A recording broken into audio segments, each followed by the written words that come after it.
Rusiyada Azərbaycanlı oteldə öldürülüb. Lent.az-ın Rusiya mediasına istinadla məlumatına görə, hadisə ötən gün axşam saatlarında Moskva şəhərindəki otellərdən birində baş verib. Qeyd olunur ki, qətli törədən şəxs keçmiş məhbus olan hərbçidir. Onun qətli sərxoş halda törətdiyi bildirilir. Hadisə yerindən əvvəllər məhkum olunmuş Azərbaycandan gələn qonağın bir neçə bıçaq xəsarəti olan meyiti tapılıb. Rusiya Silahlı Qüvvələrinin hərbçisi, Perm diyarından olan 37 yaşlı Vitali Ospişov gecikmədən saxlanılıb. Müstəntiqlərə məlum olub ki, şübhəli şəxs bir neçə dəfə məhkum olunub, sonuncu dəfə içki şüşəsi ilə tanımadığı nənəni vurub.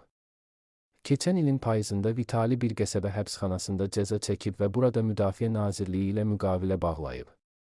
Bu müddət ərzində o 2 dəfə yaralanıb, sonuncu yarası çiyin sümüyünün qırılması zamanı olub. Bir gün əvvəl o, protez qoyulması üçün paytaxt xəstəxanasına gəlsə də rədd cavabı alıb və içki içməyə başlayıb. O, martın 14-də qaldığı oteldə qətl törətdikdən sonra Samaraya qatar bileti alaraq qaçmağa cəhd edib.